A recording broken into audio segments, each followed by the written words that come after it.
Well, I know we're all pissed off, okay? And trust me, like I want to get to the bottom of everything today regarding some quotes said. Jaylen Herz said some things that, man, kind of threw the team, the coaches under the bus a little bit, kind of give them a little direction of where this team is at.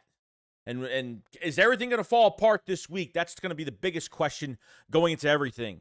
So I want to go over to some of the quotes, some of the press conferences, and what lies ahead, and talk about a couple good things that came out of Seattle's game, regardless of, how it turned out. I think we got some answers that are starting to rise to the surface a little bit. So let me go through all this news, and let's get into it. Because I've seen enough horror movies to know any weirdo wearing a mask is never friendly.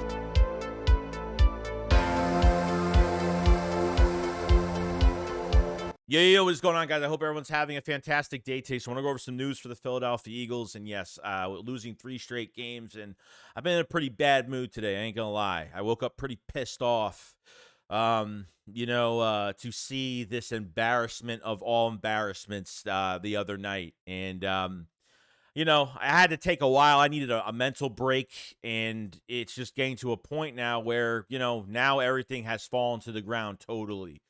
Seattle Seahawks beat the Eagles, and in Seattle, Eagles had every opportunity to win that game, and they just didn't. They went in old Eagles fashion, what they've been doing all this year. Now, I want to go over some of the things that were said at the press conferences, and there's going to be a little bit of a rant. There's going to be some mix-up stuff going around here and there. But I want to talk about Jaylen Herz. I mean, this is a bad year for Jaylen Herz, unfortunately. I mean, 2 of your Super Bowl quarterbacks and Patrick Mahomes, Jaylen Herz, 2 guys aren't having a great year. Both Super Bowl teams are not having a fantastic year this year. Okay. Jaylen Herz mentioned in his press conference that, the same old, he hates to lose. And, Jaylen Herz sounded really defeated in this press conference. I think he was actually pretty damn sick, too. No excuse at all, but I definitely know. I mean, just by the way he sounded, I mean, he sounded like shit. Honestly, that's just my opinion of it. This is the way you learn, and kind of going to the direction of, well, we're learning that we're getting our asses kicked right now, but what are we gonna do about it? Now, Hertz was asked a question about 2-minute offense. Okay, this is post game. He was asked about the 2-minute offense in the game. And Hertz went a totally different direction. I have some side notes as well that wasn't reported that I have to say too. So the full quote was from Jaylen Herz was, I've been talking about execution all year, being on the same page, everyone being on the same page. We didn't execute. I don't think we all were committed enough. Just got to turn around. It is a challenge we have to embrace and continue to see it through. Okay. Now he talked about commitment. Okay. I don't think we're all committed enough. That statement can go really far. The media is going to twist and turn it. I might even twist and turn it because I'm not really trying to twist it. I'm trying to see what it actually is or what it actually means. Okay, are the players not on the same page? Are the coaches not on the same page? Or is it both? Or is it the front office? Or it can go really far. Now, he was asked what he means by being committed enough. Of course, they're going to ask him now since he said it. He said, quote unquote, commitment. I don't know how else to say that. So he said, press further. He went on to say everyone needs to be on the same page, being all in, and it starts with him. Says the team has trust in one another and knows he has to be better. Okay, yes, I have to be better. I get it. Feel like it's the same quote we've been hearing every single year from quarterbacks at this point. But it does start with Jaylen Herz. But here's the thing, okay? 2 unnecessary deep balls that led to picks. Unnecessary, especially the first one in the fourth quarter where the Eagles had 2 chances to put Seattle away. First down, you throw a deep ball to Quez Watkins. You could challenge the OPI, whatever the case may be. And the Eagles don't get the ball back, obviously, because of missed penalty there. I don't even care about the penalties because the penalties don't make a difference here. To me, they don't. They're not playing well enough for penalties to make it game-changing. It's just not where it's at right now, okay? Jaylen Herz is just having a really bad year under this coaching staff. I think his morale is going down. I think he's trying to have that leadership standpoint. I think he's really trying to kind of surge up, but it's really tough when everybody else is having issues and everybody else is down. Because really during these games, guys, I don't see players going up to Jaylen Herz, and I don't see a lot of altercations happen. Okay, I don't see a lot of big altercations happen anymore. And sometimes altercations are good because it means that, players are talking to each other. Now, the media wants to make that look like a bad thing when A.J. Brown was talking to Jaylen Herz on the sideline weeks ago, and look what happened. I mean, you had 6 125-plus yard games from A.J. Brown. I mean, right after that, pretty much after that happened. Trust me, and I'm one of the guys that didn't know if Hertz was going to do well last year in 22. I was one of the guys that I didn't mind the player. Just, we were paying a franchise quarterback when we drafted him, and I didn't like it because in the second round you get a player that starts on the field. Not knowing what Carson Wentz was going to turn into at that point, you already had money into a franchise quarterback, already paying a franchise guy already. But I think there's a lot of blame to go with the coaching staff because, honestly, you paid Jaylen Herz, and that's fine. Secondly, you put up an offense that's in front of him that makes him more pressure. BrianJohnson, Nick Serani, whoever the fuck it is at this point, has literally made it all about Jaylen Herz and his run style. The third element that's missing from this offense is obviously Jaylen Herz in the run game. But they used it so much early in the year that he got hit so many times and got him injured. They literally handicapped his ass. And then they made him a pure pocket guy. And now Hertz doesn't want to stay in the pocket. There's some good protection the last couple weeks, and Hertz will just bail out immediately when there's good protection because he knows the routes are still developing, and he knows that he's going to give up a sack. He knows that if he sits there long enough, no one's going to get open. So he figures rolling out to his right like he normally does all the time, or his left, whatever the case may be, is going to give him a better chance for a big play. But I'm not seeing receivers go downfield. I'm not seeing coaches utilize receivers getting certain guys open. Wide receiver threes, tight ends, and Dallas Goedert. And because you've been so picky about using specific plays for specific players, now teams make it more predictable for your offense. Okay, Brian Baldinger went over a lot of shit with the Eagles today, and because Jack Stahl doesn't get the ball, he's not a threat. Nobody sees him getting the ball in pass tape. So most likely they know what play or where the play is going. If Kenneth Gainwell subs in, they know it's a pass. I mean, it's just because Kenneth Gainwell's good at pass protection. Like, they've been doing the most suspect shit this year, play-wise, because the substitutions tell the story of what the Eagles are going to do. And it was such a fucking joke at this point. Okay, it was such a joke to the point where somebody on Twitter literally picked all of the plays from Madden. This is how sad it is, okay? Like 8 fucking plays. 8 plays, because all they do is go routes, curls and comebacks, and literally a fucking inside zone run and a bubble screen. That's all they run. It's all right there in front of you. 1, 2, 3, 4, 5, 6, 7, 8 fucking plays. That is all they run. That's how predictable this offense is. A fan literally went on Madden and did that shit. And I just said to myself, is there another play in there? Is there another play in there that I could see that's different? No. There's no concept. The route combinations are a mess. You don't use DeAndre Swift enough. They don't know how to. This is more than coaching and Jaylen Herz. This is a front office issue. This is a higher up. Seth Joyner said it perfect. I was saying this shit after Dallas.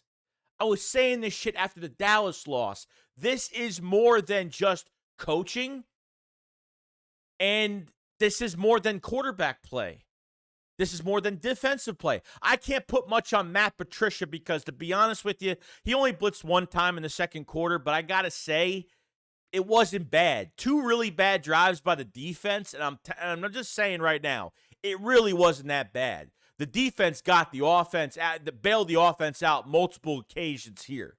Okay, and the offense did nothing, especially in the fourth quarter. You throw that interception to Quez Watkins, the defense bailed you out. And then you had another chance to do anything and did nothing with it. Okay? That's how predictive this shit is. It's predictable. And it just makes me laugh because I don't get how does Nick get away with this every fucking week? No reprimanding, no nothing, no stripped play calling, no nothing. And Nick putting up Matt Patricia was his idea. He made the decision middle of last week on Matt Patricia. The middle of last week. Okay?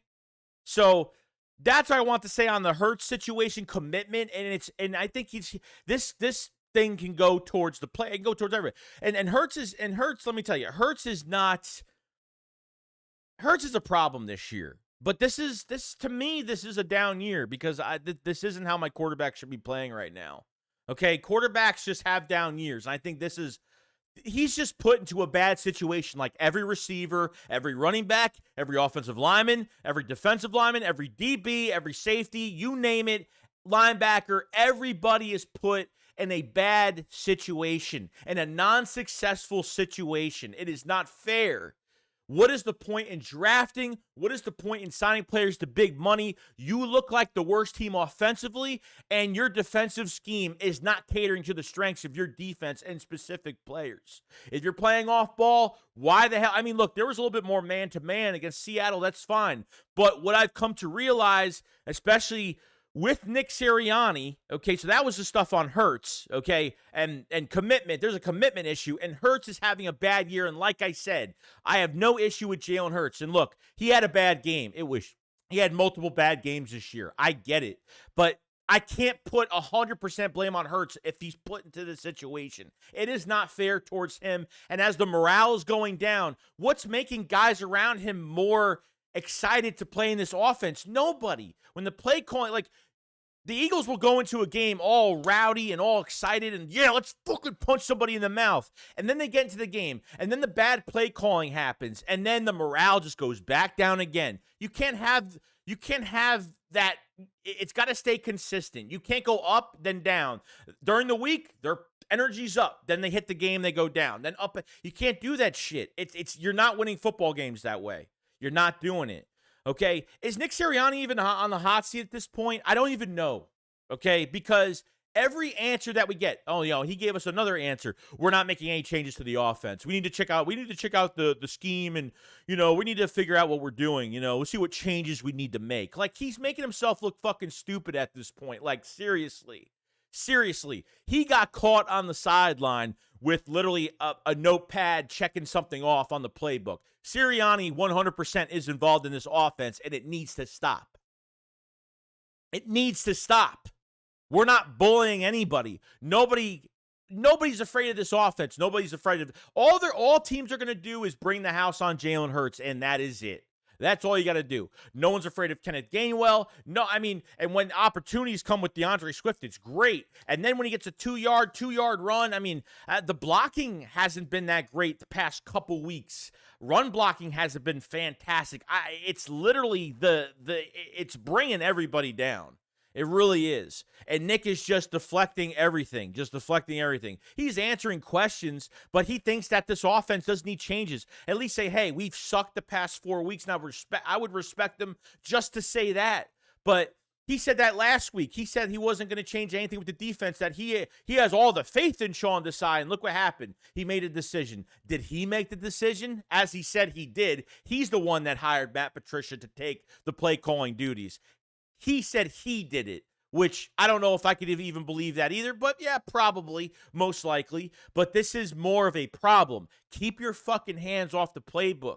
Keep it off. Stay the fuck off of it, because it's not going to happen. Eagle fans there's some Eagle fans, a lot of them out there that think we can still save this season.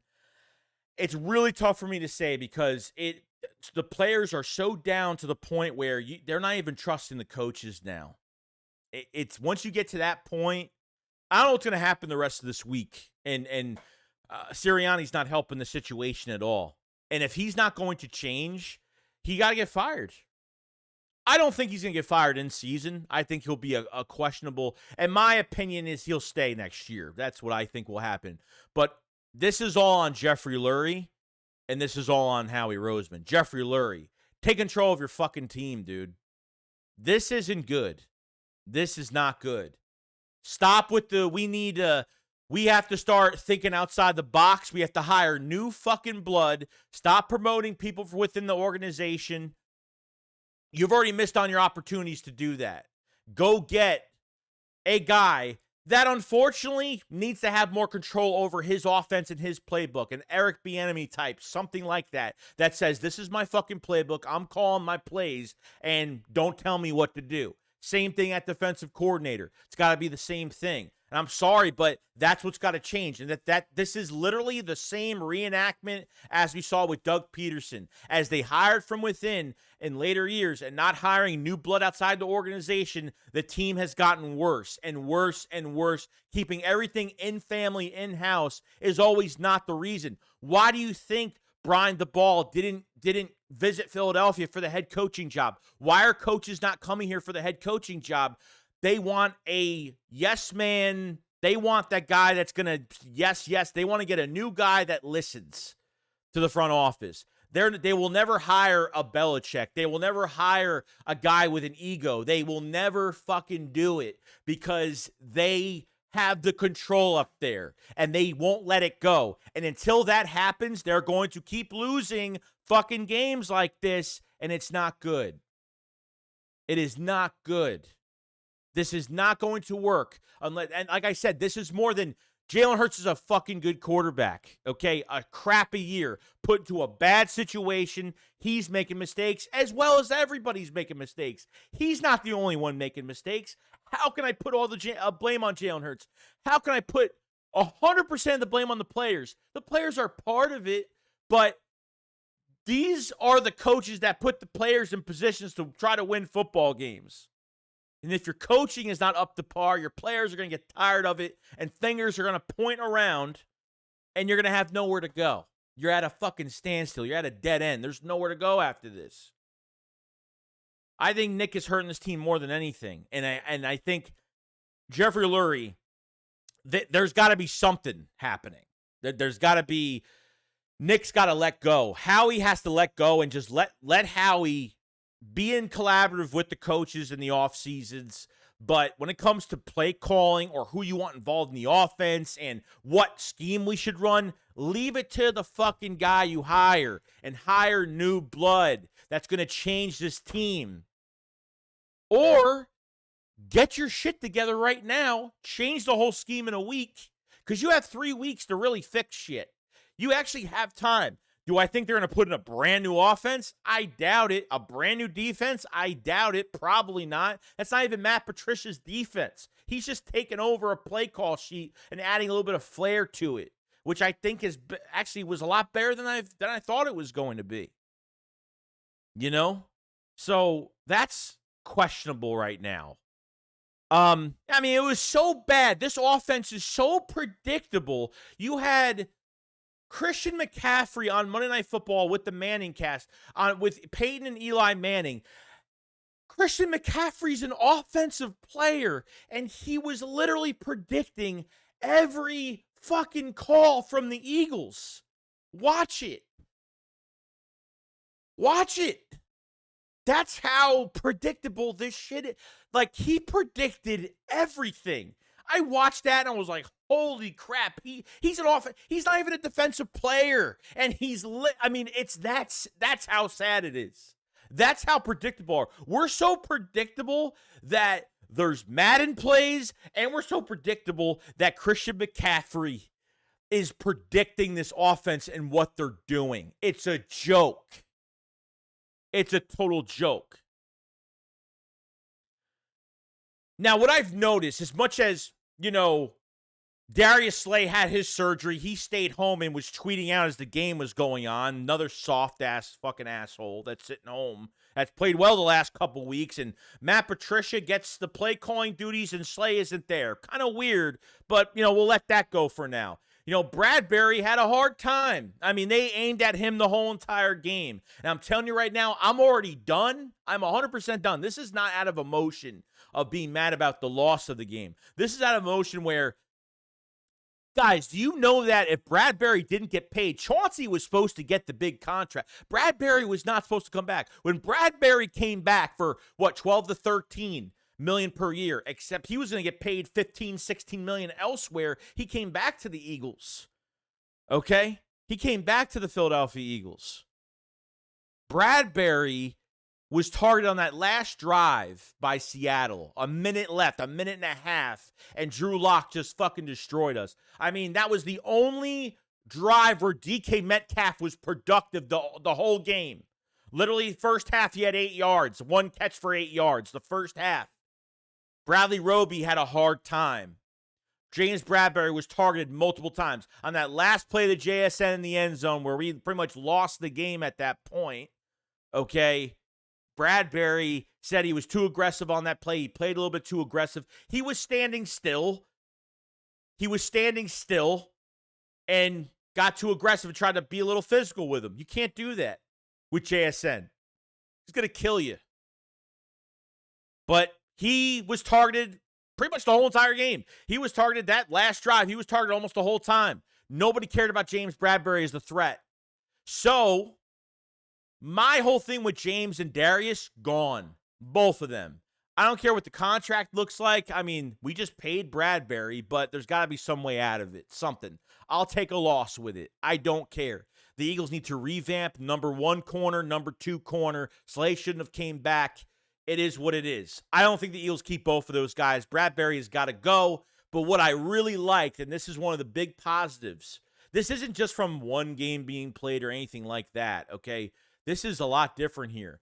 Now, because a corner plays well, it's not like, he did so, Eli Ricks after the Miami game, everybody was like, oh my God, he's shut down, he played really good, we have something with him. I mean, and then he gets burned against the Cowboys by CeeDee Lamb the whole entire game, okay? Eli Ricks is a project, still a project, needs another offseason with the Eagles. I honestly think Kelee Ringo is a perfect number 2. I think Ringo, there is a big possibility here that Ringo could be the future number 2 here because I really like what I'm seeing. When Slay comes back, I really want Kelee Ringo to play for Bradberry. I want Bradberry benched when they come back. I'm not even kidding, dude. I got to say, Kelee Ringo, I mean, he was targeted three targets for 0 yards. I mean, he gave up nothing the whole entire game. Run support, he was great. Our tackling was shit in the second half, but, man, some of those outside run supports, Kelee Ringo was on it, man, and had some coverages on DK Metcalf where he caught the ball on the right sideline, a low catch on the right sideline, and he just deflected it. I thought he was so good. I was like, man, I know he got thrown into that Dallas game, and he just got thrown into the fire, and that's what happens. That's sometimes how you learn. But now with like a week of preparation for a matchup or a team, I thought Kelee Ringo under Matt Patricia played really well. I know it's a game and a half, but damn, I thought he played pretty damn good. I mean, if Slay played and they kept Ringo in there, I think they would have been a little bit more successful, but goddamn, dude.